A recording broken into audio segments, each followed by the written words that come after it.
নবদ্বীপ মানে শ্রী চৈতন্যদেব। প্রথমে বিরোধ থাকলেও পরবর্তীতে শ্রেষ্ঠ শীর্ষ এবং প্রচারক হয়ে ওঠে জগাই মাধায়। জানেন কি নবদ্বীপে তাদের বাড়ি কোথায়? আসছে বিষয়ে একটি বিস্তারিত প্রতিবেদনে। নবদ্বীপ তথা বিশ্ববাসীর কাছে শ্রী চৈতন্যদেব একজন মহাপুরুষ, যুগ অবতার। বাল্যকাল থেকেই বিভিন্ন লীলার নিদর্শন পাওয়া যায় শ্রী চৈতন্যদেবের। তার উল্লেখযোগ্য নিদর্শন হল জগাই মাধায় উদ্ধার। হরিনামের জন্য আঘাতপ্রাপ্ত হওয়ার পরেও প্রেম নিবেদন কার্যত জগৎ বিখ্যাত ও সেরা অহিংসার নিদর্শন। জানা যায় বহু প্রাচীনকালে সেই সময় নবদ্বীপের ত্রাস ছিল এই দুই ভাই জগাই এবং মাধাই। সারাদিন কাজের খাজনা বিনা আদায়কারীদের পিটিয়ে সন্ধ্যায় মনের অনুশোচনা মেটাতে যেত শুরিখানায়। আর এই শুরিখানা ছিল গঙ্গা যাওয়ার প্রধান পথ। নিমাই সন্ন্যাস ভক্তদের নিয়ে নাম কীর্তন করত এই পথে। তা শুনে শুরিখানা থেকে সুরাপান বিরত রেখে তাদের সাথে নামগান করতে যে একবার যেত সে আর পরের দিন আসত না। এইভাবেই দিনে দিনে খরিদ্দার নষ্ট হচ্ছিল সুরি বিক্রেতার।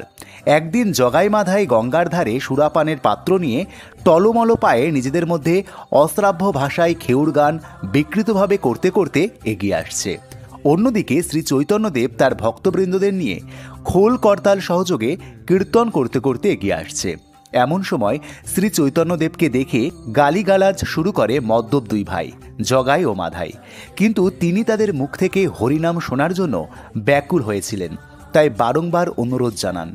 অধৈর্য হয়ে হাতে থাকা সুরার মাটির পাত্রর কলসি ছুঁড়ে মারেন, যা চৈতন্যদেবের মাথায় লেগে রক্তগঙ্গা বইতে থাকে। অন্য ভক্তরা তাদের দুজনকে প্রহার করতে উদ্যত হন।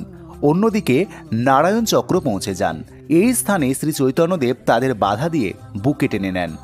আবারও অনুরোধ জানাতে থাকেন হরিনামের উচ্চারণের জন্য।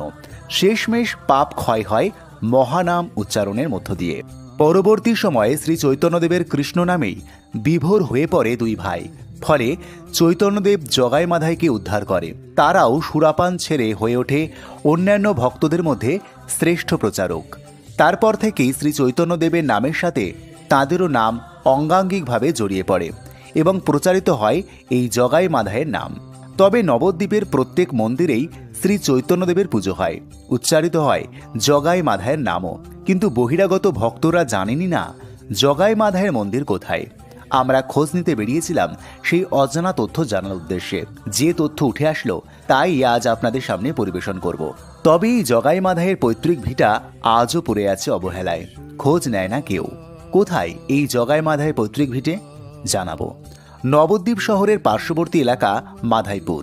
ভৌগোলিকভাবে বর্তমানে যা পূর্ব বর্ধমান জেলার জাহাননগর গ্রাম পঞ্চায়েতের অন্তর্ভুক্ত।